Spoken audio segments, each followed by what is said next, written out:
At Quite the Thing Media, we aim to bring you the best podcasts produced by independent creators, made without constraints. Podcast Father here. Join me on my journey as I start out as the indie podcaster. You've been searching for a podcast. Want to know about some great artist? You've come to the right place. Indie Podcaster, with your host, the Podcast Father.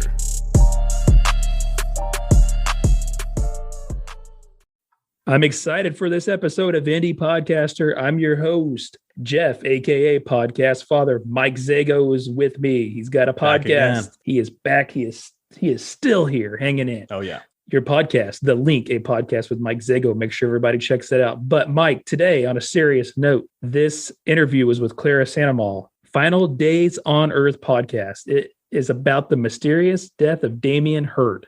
Controversial story, in my opinion, that everybody, I'm not going to say will enjoy because that kind of sounds crappy, right? But we'll be intrigued. And it's definitely intriguing and captivating. Oh, yeah, absolutely, man. And after you're done hearing this interview, you're going to want to know more. It will get you hooked. Big time. And she's super cool, Claire. She is actually works for 48 Hours and has all sorts of awesome credentials, but she did this podcast on her own as a side project. So that shows a lot of dedication and work that went into it. It's incredible. Investigative journalists in general are so awesome to me. There's something romantic about that life. The ability to get so deep into a thing. It's almost like if you watch Always Sunny in Philadelphia, the Pepe Sylvia scene. It's hilarious. He's got like corkboard full of insane theories and connections and all that. But there's something so relatable and cool about diving that deep into something. I can't even walk from one room to the other without forgetting what the hell I went in there for. But it seems like she is able to keep this super straight, and it just dives hard into the details and it unfolds more theories, and it's just super interesting. Yo, it is. And she was, I think it was the second person this interview, spoiler alert, it was actually the second one I did. So I am by no means a great interviewer. Maybe that's what makes it work. I don't have a script. Hell, I couldn't have the time to write one if I wanted to. It's authentic. Authentic. I like that. Mm-hmm. So everybody, check out this interview. You're going to love it. Before we get to that interview, though, I'm going to share a little business. Myself and this podcast are proud members of Quite the Thing Media. Make sure you're checking out Quite the Thing Media. Go to quitethethingmedia.com. If you want to go to my personal site, it's actually at Quite the Thing Media. quitethingmedia.com/podcastfather. There you can request to be on this podcast as a guest. Also, a review from me on site. Make sure you're checking out all the great original podcasts on site and the independent creators on site. quitethingmedia.com. Couldn't do this podcast without the hosting platform, Captivate FM. Captivate FM is great, guys. I can't tell you how great it is. I could talk about it all day, but I will tell you one thing. For me, as a new podcaster, it's amazing. There's all sorts of tools, growth labs, etc. The team is so hands-on at Captivate FM. They will help you through your journey. If you're a podcaster or content creator, you want to distribute your stuff, go to CaptivateFM.com. They'll go ahead and give you 7 free days off the bat. But I'll tell you what, if you go to my Quite the Thing Media page, quitethingmedia.com/podcastfather, there at the bottom, you'll find an affiliate link. You can get 30 days of Captivate FM free. Why wouldn't you check it out? Captivate FM.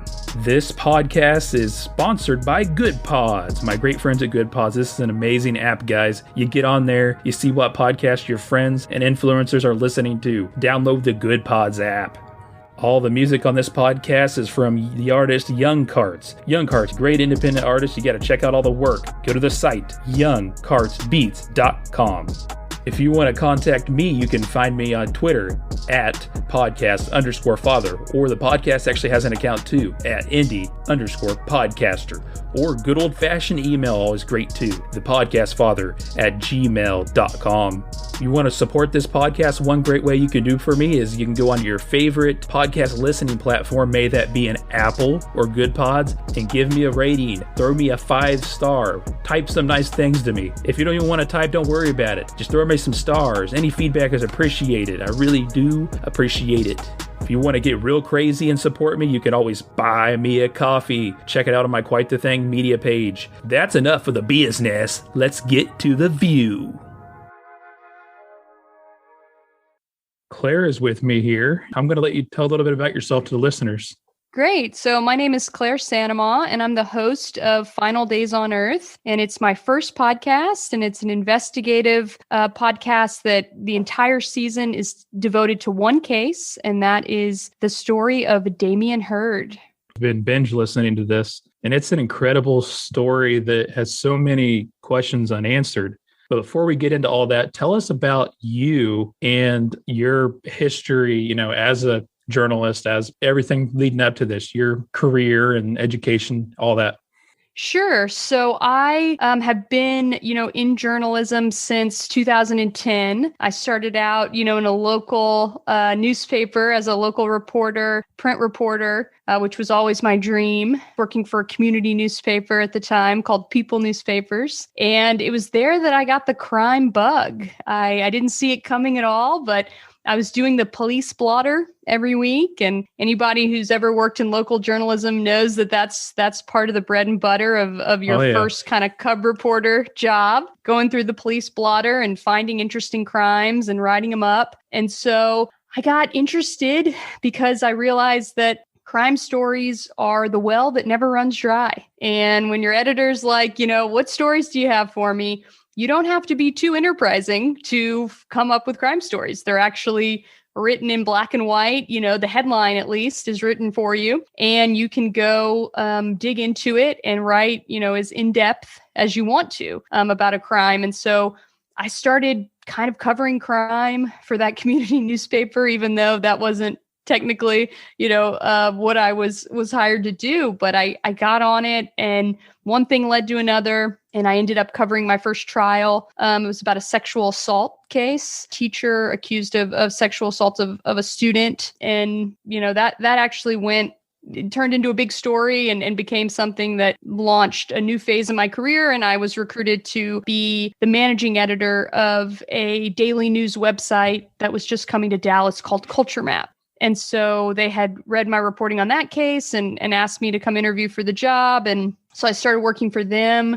And that was like in 2012. So I did that for a couple of years and did some enterprise reporting there about a home invasion that was actually a faked home invasion where a woman had killed her husband while he slept in bed, had staged a home invasion. And that was the case of Michelle Williams and Greg Williams. And so I did a whole deep dive on her and her background and all these various cons and mysterious deaths that surrounded her. And that got the attention of the big crime shows. And 48 Hours on CBS ended up contacting me about doing a story on that case. And so I became an on-air consultant for them.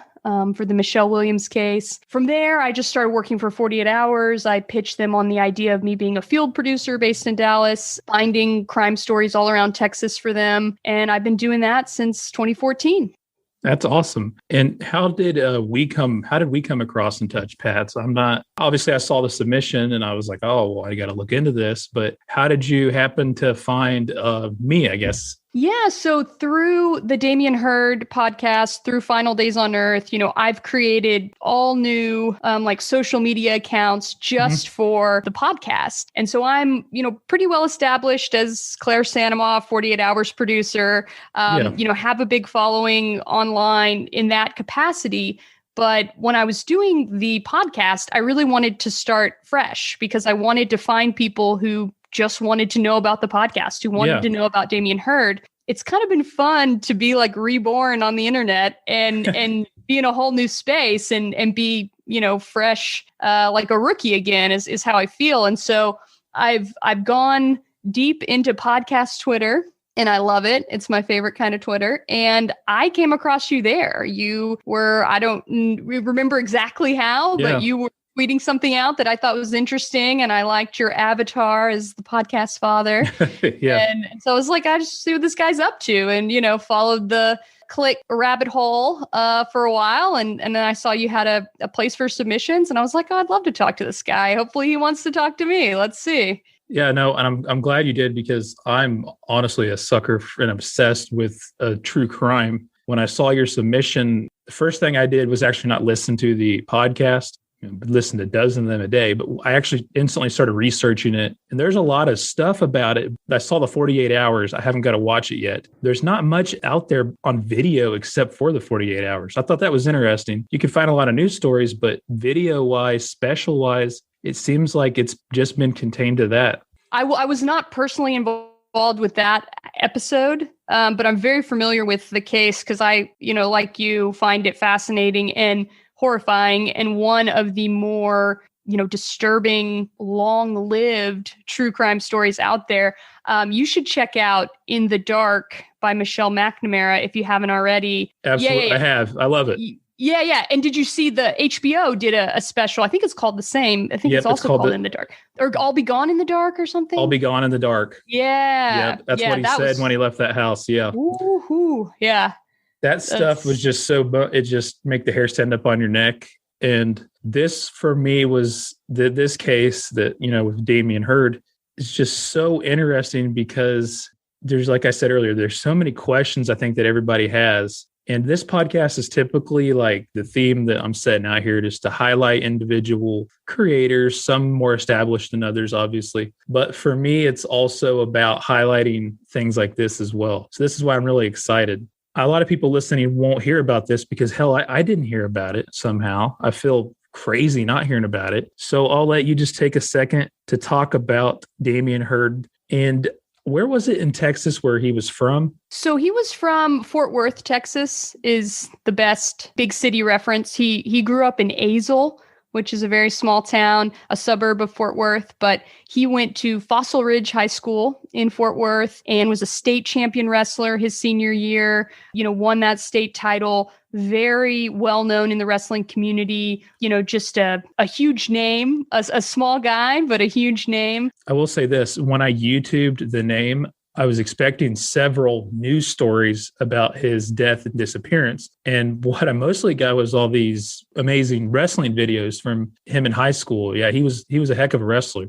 Yeah, he was a beast. The videos I've seen, some of the matches, only last a few seconds before he pins somebody and wins. So yeah, he was definitely a force to be reckoned with, and has left a big mark on the wrestling community in Texas and throughout the nation. So Damien went to college in 2014. He was a freshman wrestler at Western Colorado University in Gunnison. He goes to a party with his teammates on a Saturday night, and he's never heard from again. That is really the essential nugget of the story that won me over. The idea that he's this young kid, popular, he's got friends, he's doing well in school, he's got plans for the future. He goes off to a party and has no idea it's the last night of his life. His body is found 4 days later by the police, and there's so many questions at that point.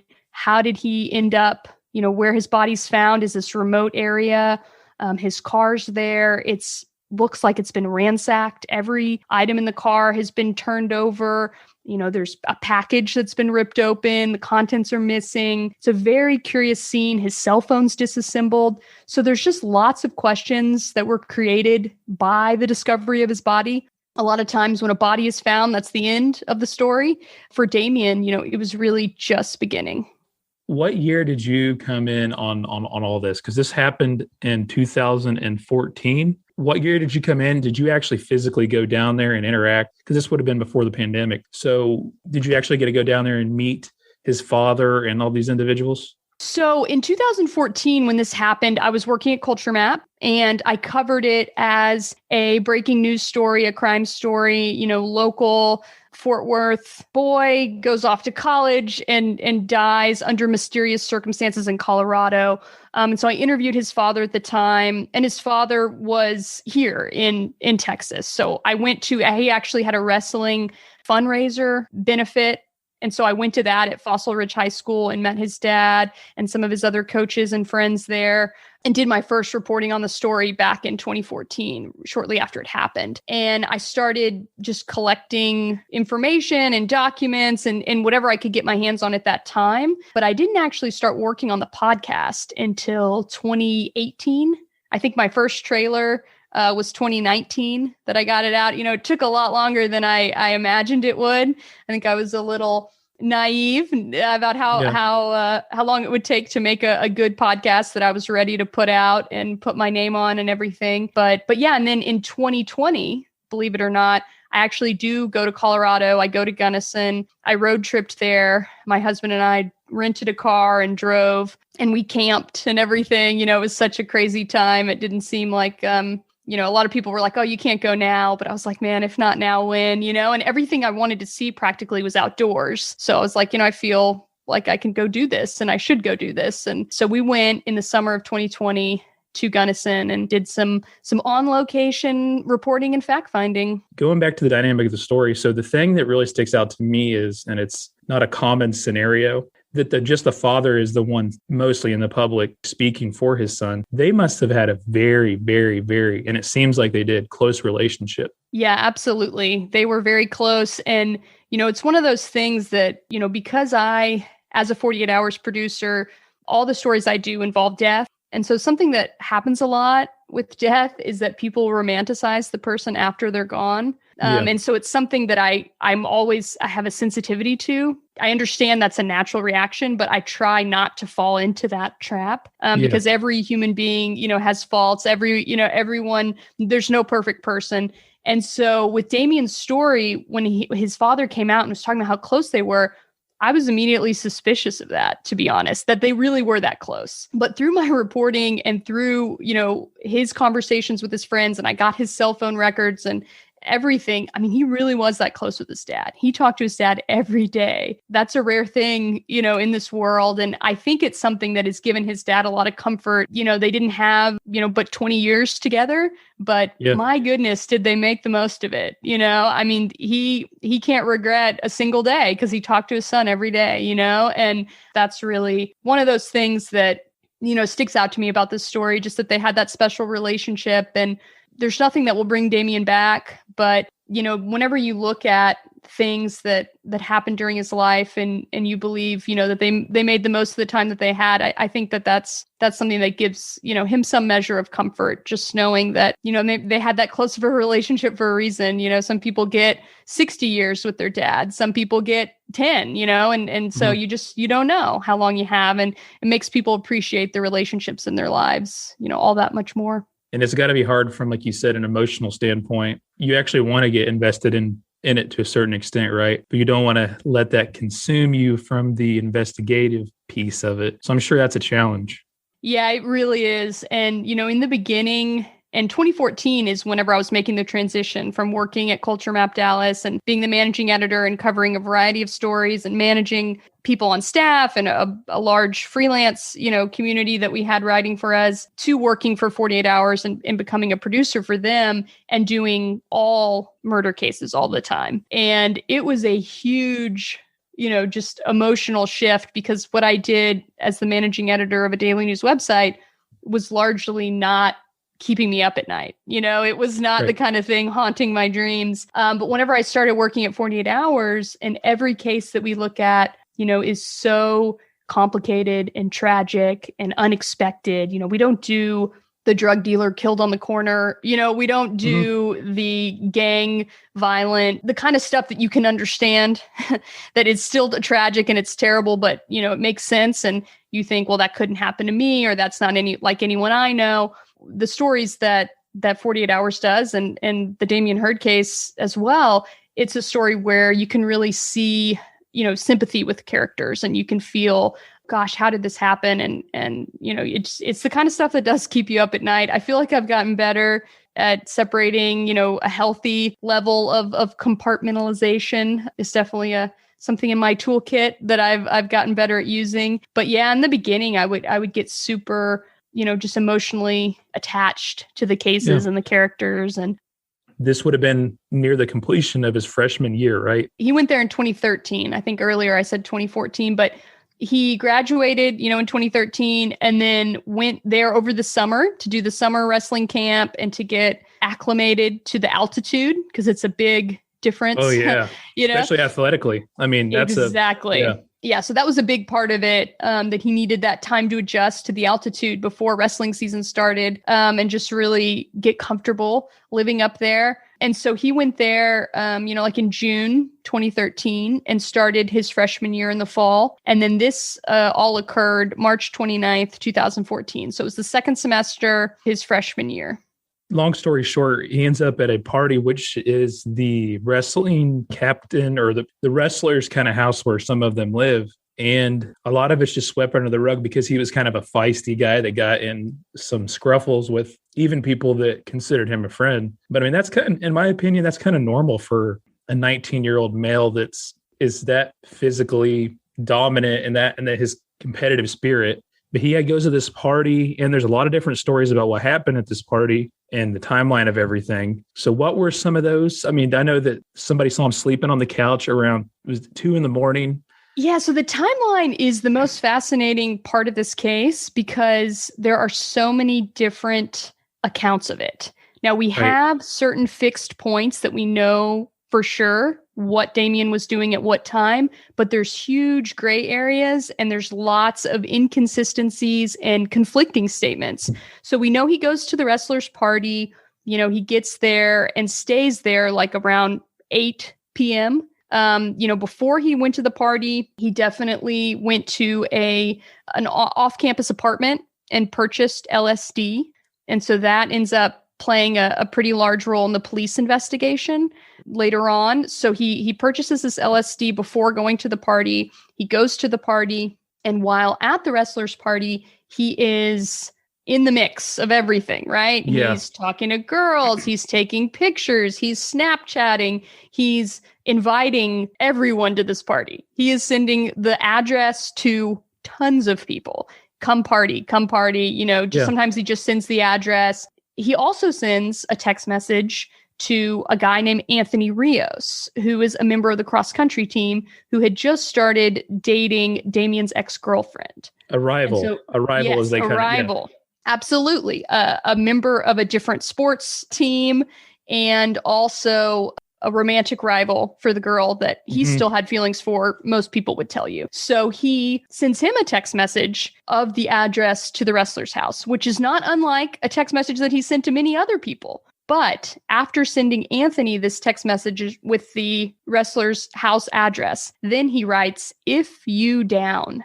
And so those words have launched, tons of theories about why he sent that and what he meant. Was this just a friendly invitation to the party like he had sent to dozens of other people? Or was this actually an invitation to fight?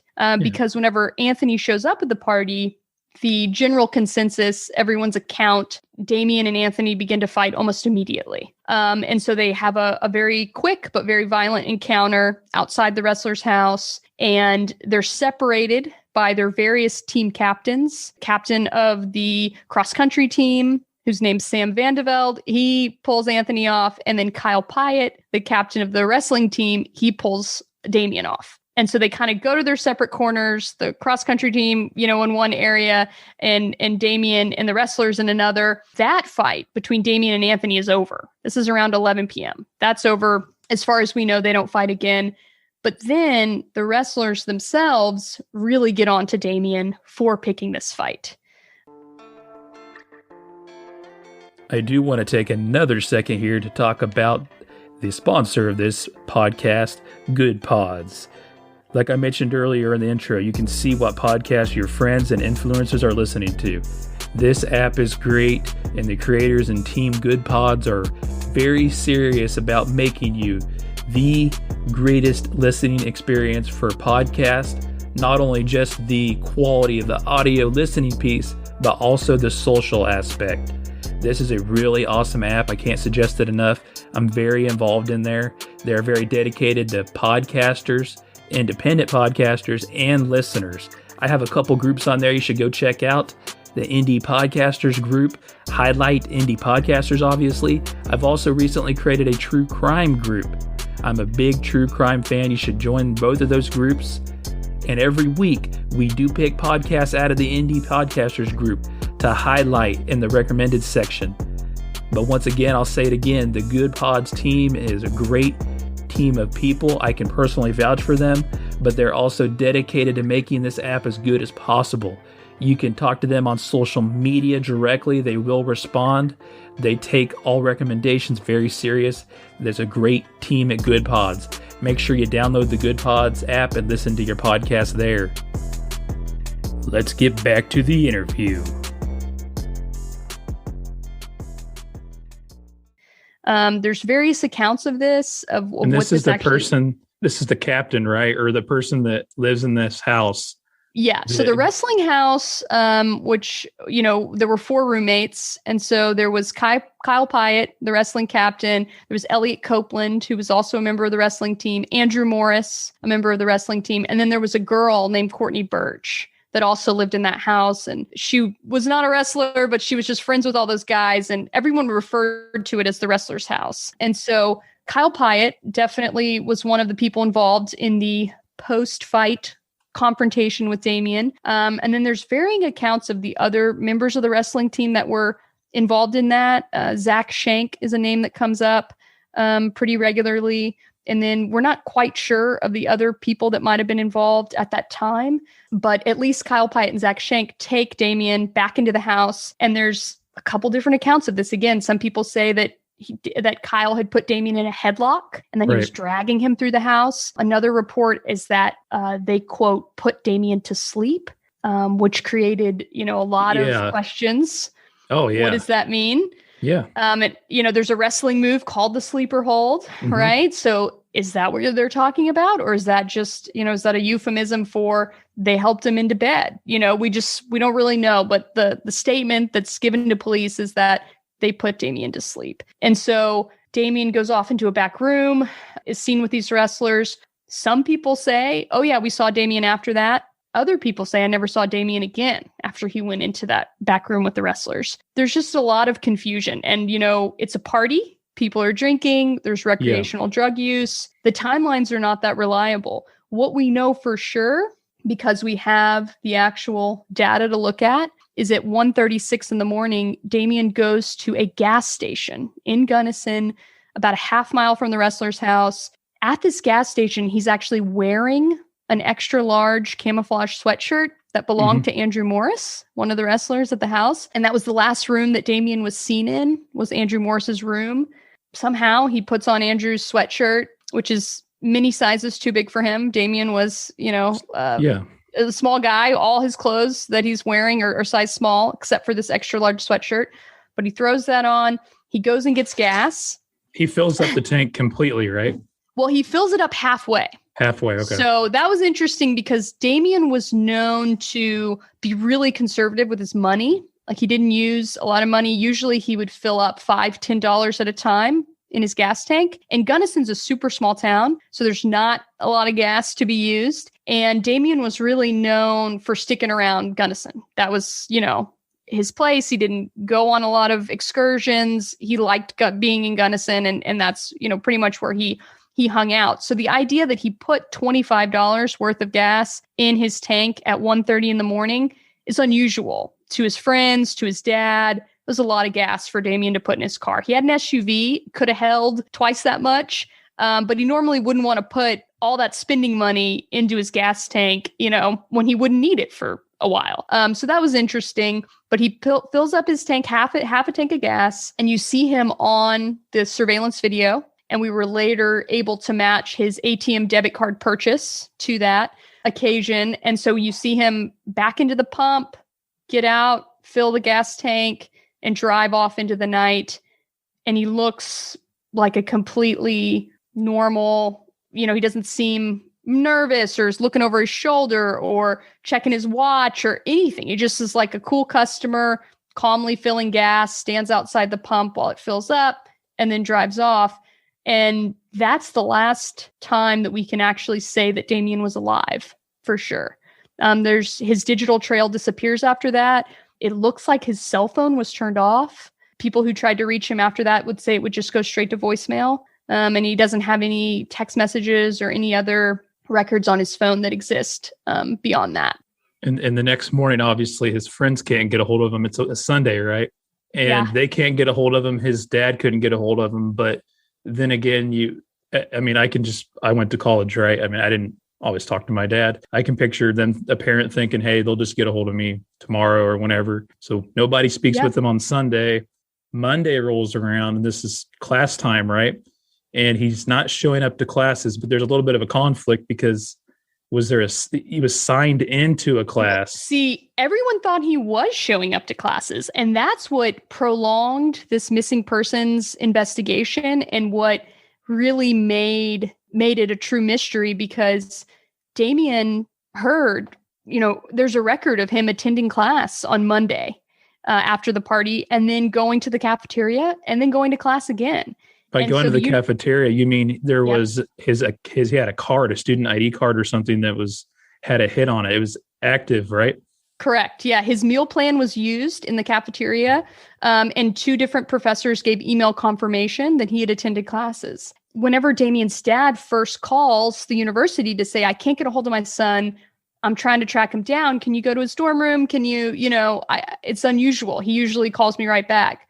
And the first thing they did is they looked up his student ID card and they said, oh, well, he's actually in class. He's in the cafeteria. He's in class again. Like, I don't know why he's not calling you back, but he's not a missing student as far as we're concerned. Had those hits not happened, had his ID card not registered on the system 3 separate times, I think this case would have ended a lot more quickly because they didn't believe that he was a missing person. But Damien's dad was so confused. They hadn't had some fight. They hadn't had a falling out. Why is his son not talking to him? This makes no sense. And because they usually talk every day. Yeah. And he would at least have responded to his text message. Let's say he's cramming for a test or he's hungover or whatever, it can be any end of the spectrum. He would at least text his dad to say he was okay, right, and that he'd call him later. And he never got a single response despite a volume of communication that he put out on, every different medium he could think of. And so Damien's dad, Gary, continued to reach out to friends, to reach out to the university and say, I know you're telling me he's okay, that he's in class, but I can't get a hold of him. And so finally he ends up calling the police department, the Gunnison Police Department, on Tuesday. And that's whenever official missing person investigation is started. And so what happened is the police, as soon as, Damien's dad made this report, they said, well, we'll go to the university and we'll get information from them, about where he is. The university initially told them the same thing. We have confirmation of him being in class. And so then the police were like, well, we're going to go to his dorm room because his dad's really concerned. So they go knock on his dorm room. And that's whenever the case takes a turn. It's not just, a helicopter dad who can't get a hold of his son, but his son's fine. They get into that dorm room and all of Damien's stuff is there. His backpack, his laptop, all of his clothes. And his roommate's like, yeah, he hasn't been here since Saturday. And this is all Damien's stuff. He hasn't touched any of it. And so the police, they're like, well, this guy's not going to class if all of his stuff's here, and he hasn't been back. And, the roommate's like, no, I haven't seen him.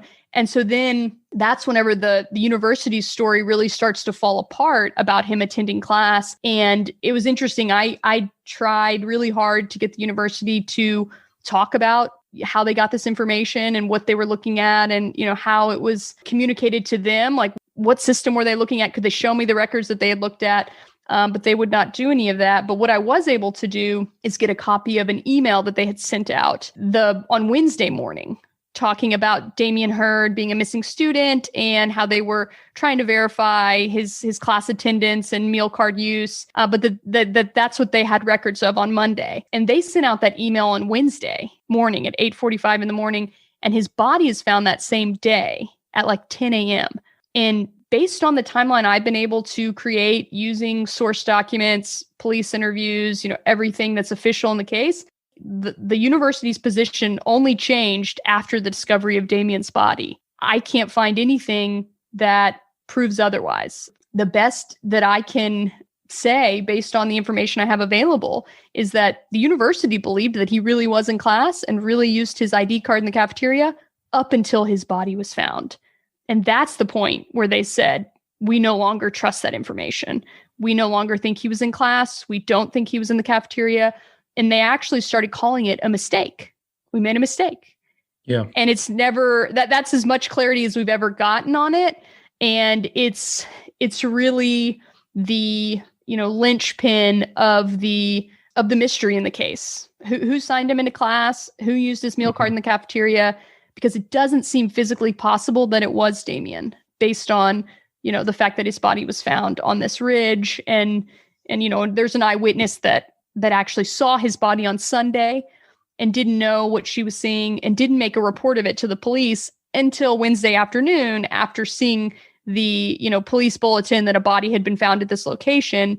She realized, I had been at that location and I saw something strange, but I didn't know what I was seeing at the time. So she ends up giving this timeline that Damien was there as early as Sunday morning. So it's really interesting. So the school didn't have it. I mean, this is 2013, 14. It's not, 1980s. I mean, the surveillance, they just didn't have that there from a security system. They could cross-reference. Yeah, that's an excellent question and something that I tried to get clarity on as well. They claimed that their video camera system did not point at the access points where Damien would have been seen, or whoever used his card would have been seen at that time. It's where you'd put the cameras at access point, entry points. You would think you would have it right on that cash register, right on that meal card swipe, right on the entrance to the cafeteria, on the entrance to, the school in general, classrooms. Yeah. I was told, and I know Damien's father asked this as well, and you would think the police department, that would have been part of their investigation, fact checking, pretty basic stuff. Where are the video cameras in your university in 2014? Like you said, we were all told that there was no footage that existed. All the focus is obviously on the timeline being Sunday morning when the body is found. The body is hanging from a tree on the edge of a cliff or down a cliff, or it's up on a ridge. So okay. I'm from Texas. Everything's super flat here. Mm-hmm. So to me, it's a pretty good height. It's a pretty good distance. For Colorado, it's not really, a cliff or a mountain. It's really more of like a hill or a ridge to people in Colorado.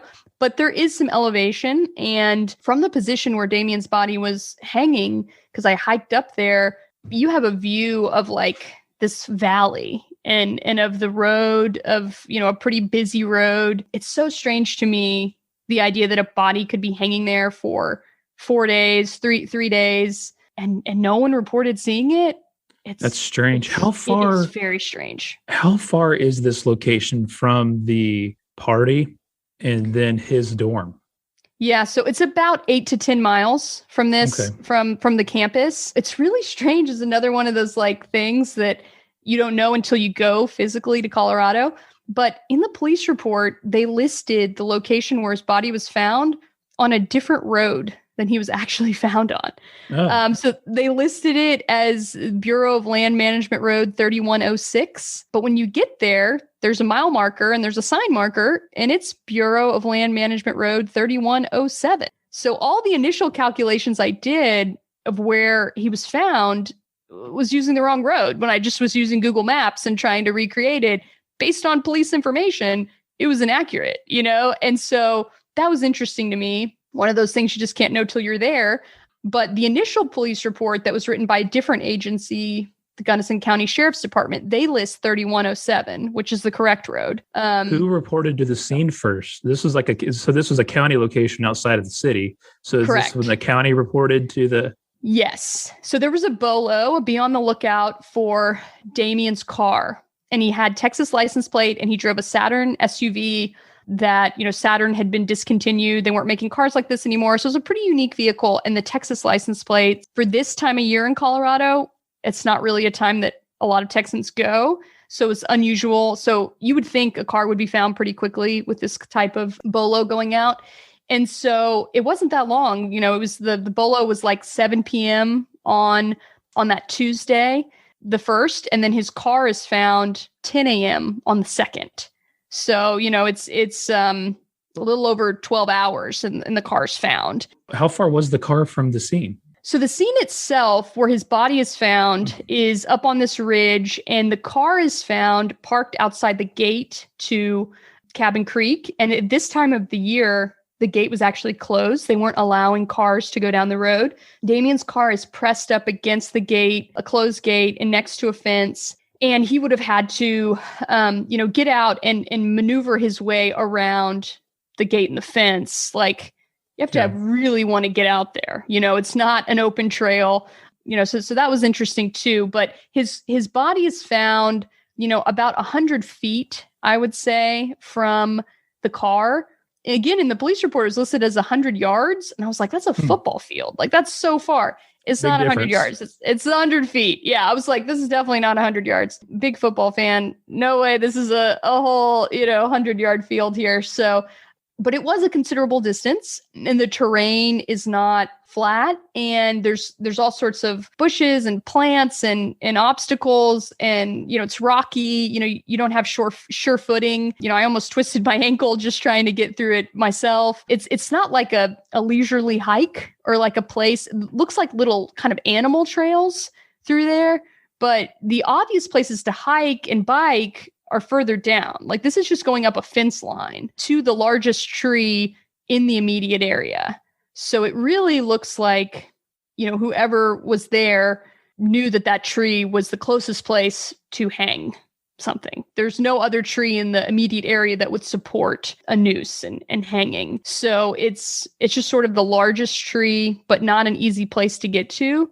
He's not from there. Is there anybody that can vouch for the fact that he's been there before with them, or he hadn't been there for a super long time to know a whole lot of ins and outs, long enough to know somebody associated with you would probably, because you're not from there, somebody had to take you there, show you that place, more than likely. I mean, is there anybody that said that they knew that he knew of that location?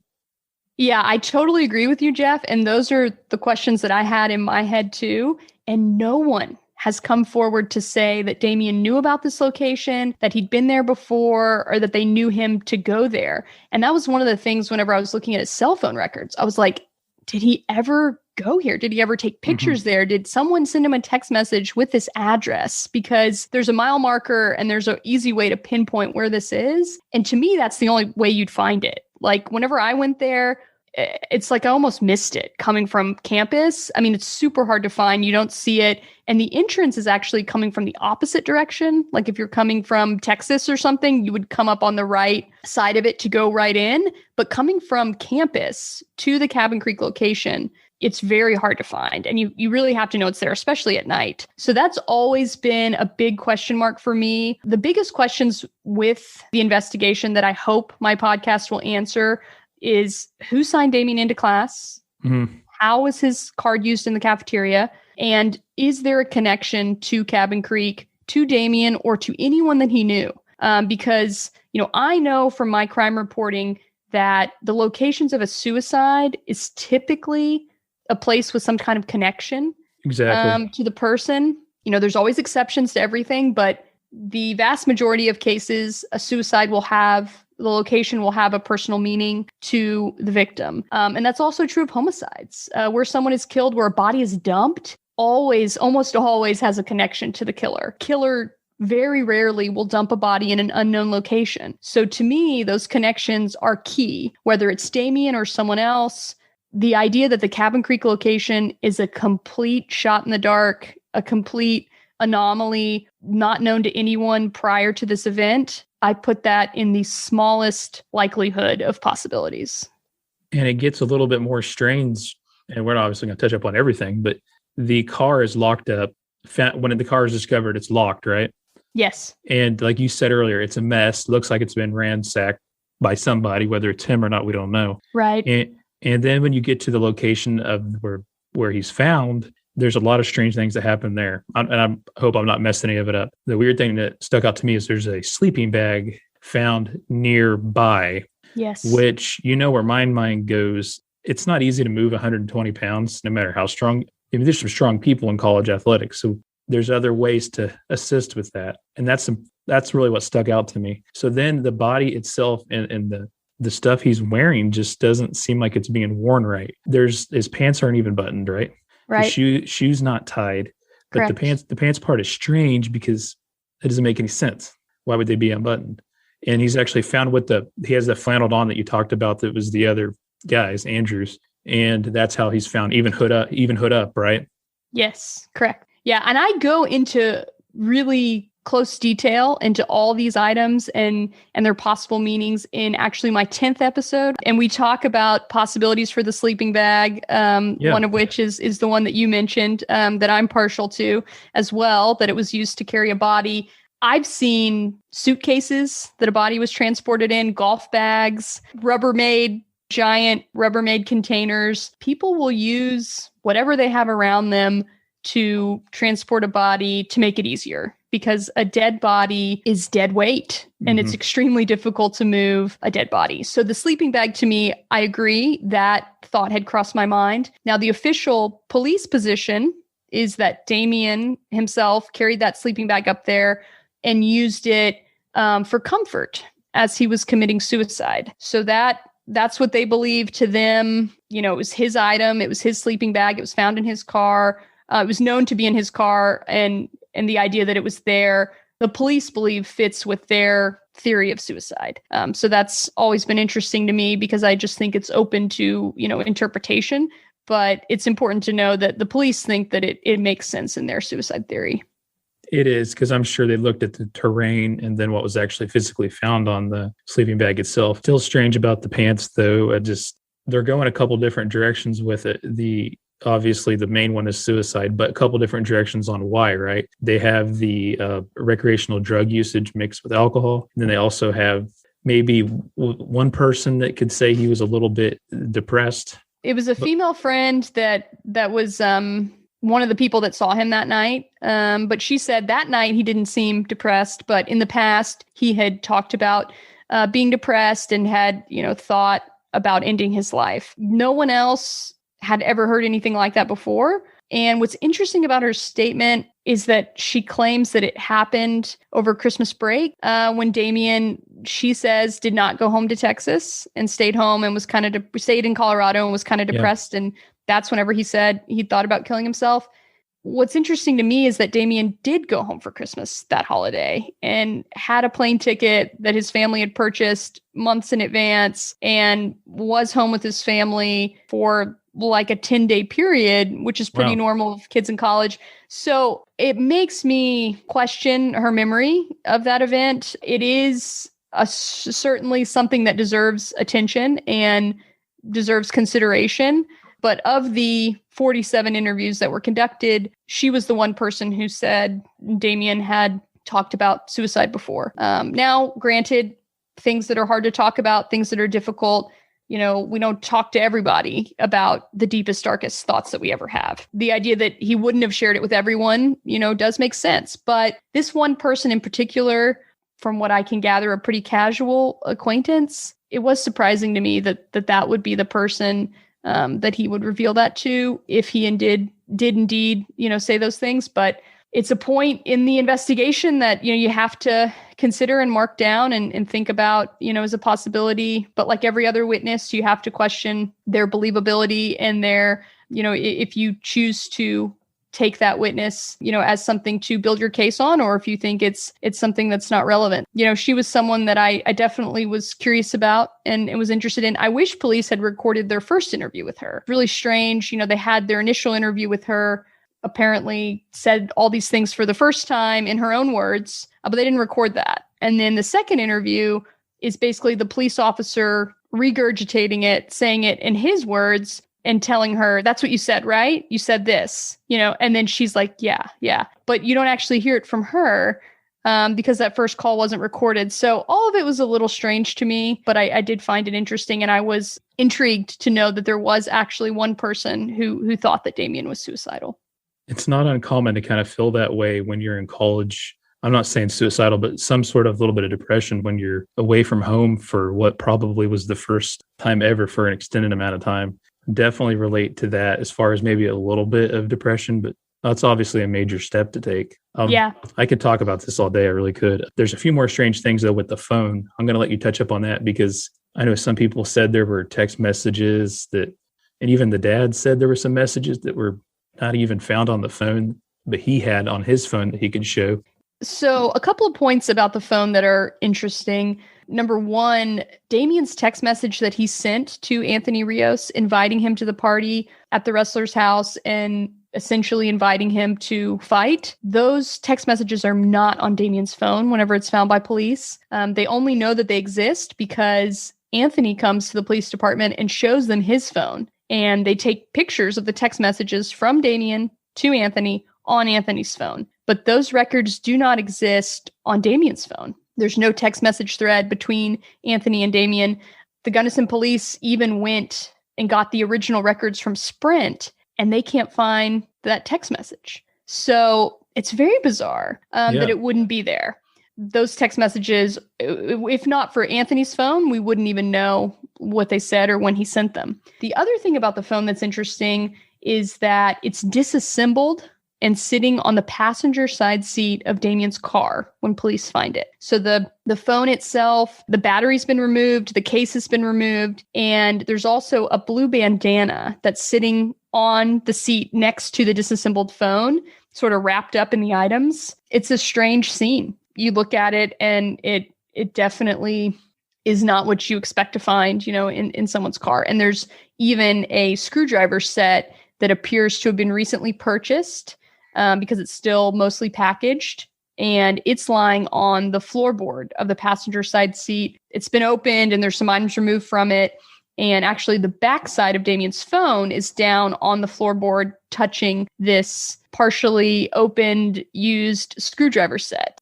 It all, paints a picture of someone disassembling that phone in Damien's car, possibly using those screwdrivers, and what did they use the bandana for? We've discussed the possibility they might have wiped down the phone with it because there were no fingerprints found on the phone, except for one latent print on the face of the phone that's never been able to be identified. Still involved with 48 hours and that. So essentially this is just really proves your dedication to it, because you also have a full-time thing that you're doing, and you had you found the time to do this.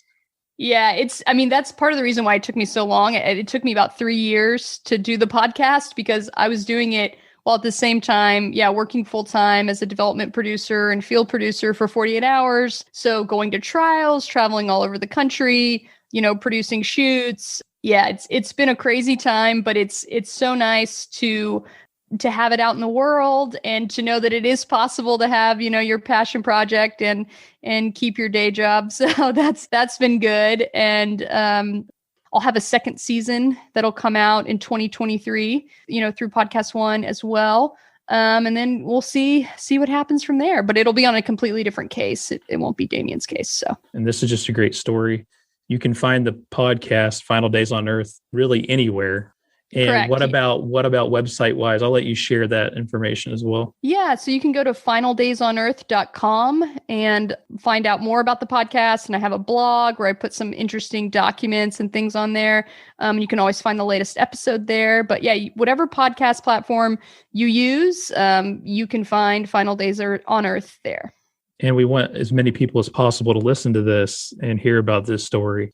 Yes, please. Yeah, I'm receiving lots of tips through my website. I have a secure contact form. So I've gotten a lot of really good information. My great hope for Damien's case is that people are going to come forward that provide the information and the closure to his family that, they've been looking for ever since 2014. And I believe that the answers are out there and that people, will come forward and provide them. As sort of a matter of time and of knowing, the story and how they fit into it. I think a lot of times people, you don't know what you've seen or what you've heard, until you know the bigger story, that there's something else going on in the background. So, I'm really hopeful that someone will come forward and finally have these answers that everyone's been looking for. Really, truly, thank you for spending this time doing this interview today. I really mean it. Like I said, I really hope everybody listening looks into this case, because it, like so many others, deserve answers. Thank you, Claire. I really do appreciate it. Thank you so much, Jeff. Really do appreciate you listening to this episode and checking it out. I hope you continue to do so with the next. I hope you have an appreciation for what I'm trying to do here, highlight all the different things all sorts of different creators are doing. I hope you get behind me on that and continue to join me on my journey. I'm Podcast Father, the indie podcaster. See you next time.